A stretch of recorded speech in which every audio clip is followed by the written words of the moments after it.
Hello friends, कैसे हैं आप सब? बढ़िया। चलिए फ्रेंड्स, आज हम गणित के बहुत ही महत्वपूर्ण कंसेप्ट्स को समझेंगे। साइन 0 अंश का मान 0 और साइन 90 अंश का मान 1 क्यों होता है, ये पहला प्रश्न है। और दूसरा प्रश्न है कॉस 0 अंश का मान 1 और कॉस 90 अंश का मान 0 क्यों होता है। दोस्तों, बहुत ही सरल तरीके से हम इसको समझेंगे और आपको बहुत बढ़िया तरीके से ये समझ में आ जाएगा। आप सभी यहाँ पे देख सकते हैं, हमने एक समकोण त्रिभुज बनाया है जिसका एक कोण आपको यहाँ पे ऑब्वियसली बात है 90 अंश दिखाई देगा, क्योंकि ये समकोण त्रिभुज है तो एक कोण उसमें 90 अंश होगा ही होगा। एक कोण और सिर्फ एक ही कोण वहाँ पे 90 अंश होता है, ठीक है। बाकी दोनों कोण जो होते हैं वो 90 अंश से कम के होते हैं। यहाँ पर एक आपको यहाँ पे एंगल दिख रहा है थीटा। थीटा एंगल के ठीक सामने वाली भुजा को लंब कहते हैं। तो ये पी यानी लंब यानी परपेंडिकुलर। त्रिभुज समकोण त्रिभुज की सबसे लंबी भुजा को हाइपोटेनस अर्थात कर्ण कहते हैं, या यूँ कहिए कि 90 अंश के सामने वाली भुजा को कर्ण कहते हैं, और ये आधार, ठीक है फ्रेंड्स। अब चलिए हम बात करते हैं कि साइन थीटा मतलब क्या होता है। तो साइन थीटा मतलब होता है परपेंडिकुलर अपॉन हाइपोटेनियस, ठीक। साइन थीटा मतलब क्या होता है, परपेंडिकुलर अपॉन हाइपोटेनियस अर्थात लंब बटे कर्ण। दोस्तों, क्या होगा यदि हम लंब को कम करते जाएं, ठीक है। आधार वैसा ही रहने दीजिए, ठीक है, आधार उतना ही रहने दीजिए, लंब को कम करते जाइए। अर्थात अब देखिए, ऑब्वियसली बात है, आप लंब को अगर कम कर रहे हैं तो इसका प्रभाव हाइपोटेनियस पर भी पड़ेगा, परंतु हम आधार पर कोई बदलाव नहीं ला रहे। यानी कि यूँ समझिए कि हम ये देखो, ये अब नया समकोण त्रिभुज आप देखो, उससे छोटा वाला दिख रहा है। तो अब आपको यहाँ पे लंब कम हो गया, पहले लंब ज़्यादा था, अब लंब कम हो गया। तो भैया लंब जो है वो कम हो गया तो एंगल भी तो कम हो गया। पहले ये एंगल यहाँ से लेकर के यहाँ तक था, अब यही एंगल अब कम हो के यहाँ तक हो गया, देखो, ठीक है। अब लंब को अगर आप और कम करेंगे, ठीक है, या यूँ समझिए कि लंब के कम होने के साथ साथ एंगल कम होते जा रहा है। यूँ कहिए कि एंगल कम होते जाने के साथ लंब कम होते जा रहा है। अब जैसा भी समझें जी। चलिए मैं एंगल और कम करने का प्रयास करता हूँ। तो ये लाइन में और छोटी ले लेता हूँ, ये देखिए, तो एंगल अब और कम हो गया। पहले यही एंगल यहाँ से लेकर यहाँ तक फैला हुआ था, अब देखो यही एंगल आपको यहाँ से लेकर के यहाँ तक सिमट गए, देखो ये वहाँ पे, तो एंगल कम हो गया तो इधर लंब भी कम हो गया। यानी एंगल को कम करते जाइए, लंब कम होते जाएगा। यानी एंगल थीटा जो कम होते होते होते जैसे जैसे जीरो की ओर पहुँचते जाएगा, ये वैसे वैसे परपेंडिकुलर भी कम होते जाएगा, यानी कि जीरो की ओर पहुँचते जाएगा।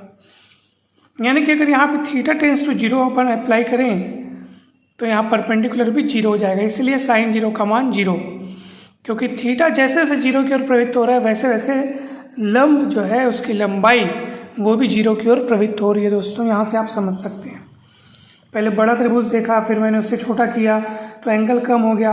आप देख सकते हैं ये बड़ा हाइपोटेनियस, ये देखो ये बड़ा एंगल, ठीक है। अब ये ऐसा हो गया, अब एंगल और कम हो गया, ऐसा हुआ, अब एंगल और कम हो गया, अब देखो एंगल और कम हो गया। तो उसके करस्पॉन्डिंग जो परपेंडिकुलर है वो भी कम होते जा रहा है। तो कम होते होते होते होते होते जब थीटा एकदम कम हो चुका होगा उस समय लंब बहुत बहुत कम हो चुका होगा। इसलिए थीटा इक्वल 0 पे लंब 0 हो जाने की वजह से अब 0/h यानी 0, सीधी सी बात है। जब लंब 0 हो जाएगा तो p के स्थान पर जब आप 0 रखेंगे तो 0/h यानी 0, इसलिए साइन 0 का मान 0 होता है। दोस्तों, अब हम ये देखेंगे कि साइन 90 अंश का मान 1 क्यों होता है। अब आपको इसी तरह से क्या करना है कि जैसे आपने एक समकोण त्रिभुज लिया, ये देखिए ये समकोण त्रिभुज हो गया। दोस्तों, भले ही आपको चित्र परफेक्ट बना हुआ ना दिख रहा हो, ठीक है, लगभग ये आपको समकोण त्रिभुज है। ये एंगल थीटा हो गया, 90 अंश, परपेंडिकुलर, हाइपोटेनियस, बेस। अब आपको क्या करते जाना है दोस्तों, बेस को वही रहने दीजिए, आप परपेंडिकुलर को बढ़ाते जाइए, ठीक है। चलिए हम सूत्र वही है हमारे पास, साइन थीटा बराबर परपेंडिकुलर अपॉन हाइपोटेनियस। अब हम क्या कर रहे हैं, परपेंडिकुलर को बढ़ाते जा रहे हैं। अब कैसे बढ़ाएंगे, एंगल बढ़ाते जाने से परपेंडिकुलर बढ़ते जाएगा। चलिए देखिए ध्यान से, अब ये एंगल बढ़ते जा रहे हैं थोड़ा सा, अभी यहाँ से यहाँ तक है ना एंगल, अब इसको हम बढ़ा रहे हैं। चलिए मैं ये बढ़ा थोड़ा यहाँ से लेकर यहाँ तक का एंगल ले लिया, तो अब ऐसी बात है। अब अगर मैं इसको खींचूंगा, देखिएगा ध्यान से आप, ये देखिए अब लंब और बढ़ गया। ये देखो ये ऐसा यहाँ से लेकर के यहाँ तक का लंब हो गया दोस्तों। एंगल पहले इतना था, वो इतने को बढ़ा करके मैं यहाँ से लेकर यहाँ तक का एंगल कर दिया। ये देखो यहाँ से, मतलब शुरुआत तो इसकी यहीं से होगी, है ना भाई। ये जो यहाँ पर है आधार है, वहीं से शुरुआत होगी एंगल बनने की। तो पहले एंगल यहाँ से लेकर यहाँ तक का बना हुआ था, अब यही एंगल यहाँ से लेकर वहाँ तक बन गया। मतलब थीटा आप बढ़ाते जा रहे हो तो परपेंडिकुलर बढ़ते जा रहे हैं दोस्तों। आप कल्पना करो कि थीटा अगर मैं और बढ़ा दूंगा, चलिए थीटा और बढ़ा दिया मैंने, यहाँ से लेकर यहाँ तक ले लिया, ठीक है। तो अभी देखो लगभग 90 अंश के करीब पहुँच चुका है। चलो 90 से थोड़ा सा कम लेता हूँ, मतलब यहाँ तक लेता हूँ मैं, और इसको मैं ऐसे लंबा खींचूंगा एकदम। तो आप देखेंगे कि जब एकदम लंबा फोटो बनाओगे ना आप, ये देखो ये ऐसे, तो ऐसा प्रतीत हो रहा है कि परपेंडिकुलर की लंबाई, है ना भाई, परपेंडिकुलर की लंबाई लगभग हाइपोटेनियस यानी कि कर्ण की लंबाई के बराबरी में पहुंच रही है। आप देख सकते हैं इधर, ठीक है। परपेंडिकुलर की लंबाई अर्थात लंब की लंबाई और हाइपोटेनियस की लंबाई लगभग बराबरी के तरफ पहुंच रही है, जैसे से आप थीटा को बढ़ाते जाओगे। और सोचो, और अगर थीटा को बढ़ाएंगे तो और क्या होगा, थीटा को और बढ़ाओगे तो ये भुजा और बड़ी होगी, कर्ण को उसको जाके मिलाना। यानी कि एक समय ऐसा आएगा जब आधार जो है, ठीक है, ये आधार जो है ये इन दोनों के मुकाबले एकदम छोटा नजर आएगा, एकदम छोटा। अभी देखो ना, ये भुजाएं कितनी लंबी हो गई हैं और ये एकदम छोटा सा है। तो ऐसा प्रतीत हो रहा है कि उन दोनों की लंबाइयाँ लगभग बराबर ही हैं। कल्पना करो कि परपेंडिकुलर और हाइपोटेन्यूस इतने बड़े हो गए कि आधार उनके सामने एकदम छोटा हो गया है। अब पता ही नहीं चल रहा है सर ये समकोण है कि ये समकोण है। हालांकि ये समकोण है, मतलब इन दोनों में भेद करना मुश्किल हो जाएगा। अभी तो ये भी 90 अंश से कम का दिख रहा है, चित्र परफेक्ट नहीं बना है। ये मैं परफेक्ट चित्र बनाने का कोशिश करता हूँ। ये देखिए, ये ऐसा है ना भाई, ये 90 अंश और कर्ण एकदम बड़ा, मतलब ऑब्वियस सी बात है, लंब को बढ़ा रहे तो कर्ण भी बढ़ेगा, एकदम बढ़ जाएंगे तो ये आधार उनके सामने कुछ नहीं, एकदम छोटा लगेगा।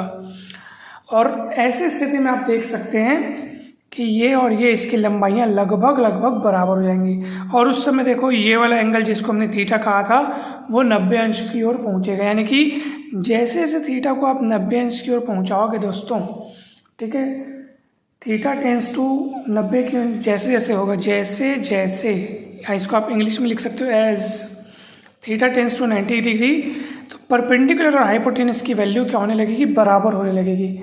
आप खुद सोचो, आप यूँ समझिए कि ये एक बिंदु से एक छोटी सी रेखा के दोनों बिंदुओं को मिलाया गया है, तो ये दोनों लंबाइयाँ बराबर होगी। ये बिंदु बहुत दूरी पर है, ये बहुत दूर है इससे, इस लाइन से जिसको हम आधार बोल रहे हैं, इससे ये वाला बिंदु बहुत दूरी पर है। तो जब एकदम असीमित दूरी पर कोई बिंदु हो और आप इतनी छोटी सी लाइन के दोनों तरफ को आप इससे मिलाएंगे तो ऑब्वियस सी बात है ये बराबर ही होंगे। तो परपेंडिकुलर हाइपोटेन्यूस को जब आप बराबर रखोगे दोस्तों यहाँ पे, तब आप देख सकते हैं कि साइन 90 का मान, ठीक है, साइन 90 का मान आपको क्या मिलेगा, साइन 90। अब परपेंडिकुलर हाइपोटेन्यूस बराबर हो चुके हैं, तो P की जगह आप H या H की जगह P रख करके आप इसको यहाँ से कट कर सकते हो। तो साइन 90 अंश का मान कितना मिलेगा, तो कट करके 1 हो जाएगा ये, तो साइन 90 अंश का मान आपको मिलेगा 1। इस तरह से साइन 90 डिग्री 1 होता है दोस्तों। ठीक, बहुत इजीली आपको समझ में आ रहा होगा, कहीं पर भी कोई कन्फ्यूज़न वाली बात नहीं है, बहुत मस्त कंसेप्ट है दोस्तों ये। अब cos 0 अंश का मान 1 और cos 90 अंश का मान 0 क्यों होता है, इसको समझ लेते हैं।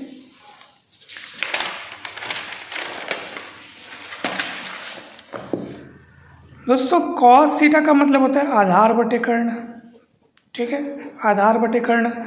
ये हमारे पास समकोण त्रिभुज हमने बना लिया, थीटा कह दिया इसको, ये 90 डिग्री, ठीक, परपेंडिकुलर हाइपोटेनियस बेस।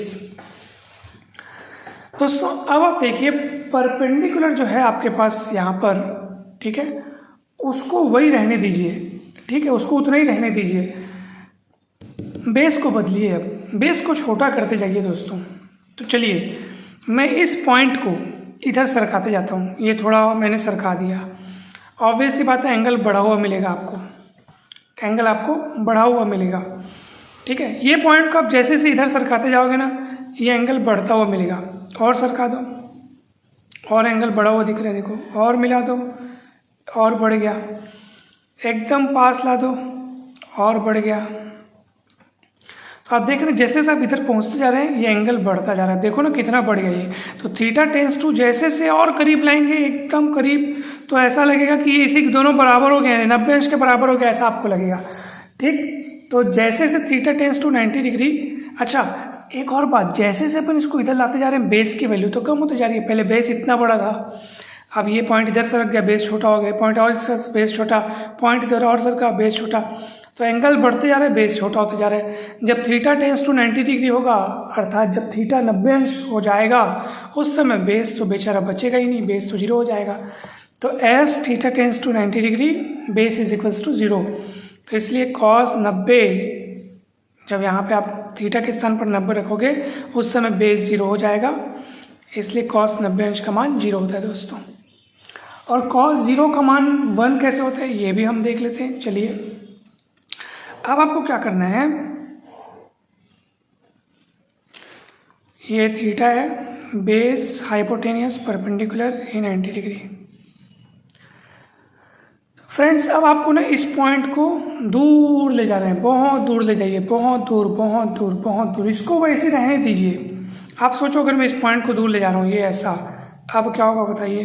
बोलोगे सर एंगल छोटा हो गया, एंगल छोटा हो गया लेकिन बेस बढ़ गया, हाइपोटेनियस बढ़ गया। ठीक है, और दूर ले जाओ, और इतना दूर ले जाओ कि ये दोनों लंबाइयाँ इतनी बड़ी दिखने लगे कि उसके सामने ये एकदम छोटा दिखने लगे। कुछ इस तरह आप देख सकते हैं। अरे कैसा बन गया? हाँ, तो मतलब आपको ऐसे कल्पना करनी है तो उस समय आपको लगभग ये हाइपोटेनियस और बेस एकदम बराबर नजर आएंगे, क्योंकि ये उनके मुकाबले बहुत छोटा होगा। तो यहाँ से इस कोने की दूरी और यहाँ से इस कोने की दूरी, इन दोनों दूरियों में फ़र्क ही क्या रह जाएगा।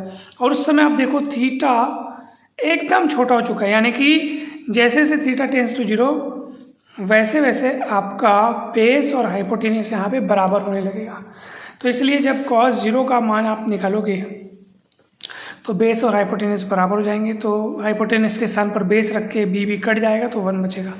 इसलिए cos 0 का मान आपको 1 मिलता है दोस्तों। ठीक है, क्योंकि ये इतना दूर जा चुका है ये पॉइंट कि थीटा एकदम 0 हो चुका है, एकदम मतलब 0 की ओर पहुँच रहा है। तो उस समय बेस और हाइपोटेनियस इक्वल के कगार पे पहुँचेंगे और दोनों बराबर हो जाएंगे, तो cos 0 का मान 1 हो जाएगा। इस तरह से दोस्तों ये कंसेप्ट तैयार होते हैं। हमें पूरी उम्मीद है कि आपको ये कंसेप्ट बहुत बढ़िया तरीके से समझ में आए होंगे। दोस्तों वीडियो अच्छा लगा हो तो जरूर लाइक कीजिएगा, चैनल को सब्सक्राइब कर वीडियो को जरूर शेयर कीजिएगा, कमेंट करके अवश्य बताइएगा कि ये वीडियो आपको कैसा लगा। मैथ्स और फिजिक्स की संपूर्ण तैयारी है तो क्लास 9, 10, 11, 12 BSc के सभी सेमेस्टर्स, सभी कॉम्पिटिटिव एग्जाम्स में मैथ्स और फिजिक्स की संपूर्ण तैयारी है तो ये चैनल आपको खूब हेल्प करेगा। चैनल पर जाकर के आप विभिन्न प्लेलिस्ट में अनेक वीडियोज़ देख सकते हैं। और फ्रेंड्स आप सभी का बहुत बहुत धन्यवाद। कमेंट करके अवश्य बताइए कि ये वीडियो आपको कैसा लगा। Thank you so much. जल्द ही मिलते हैं नेक्स्ट वीडियो में।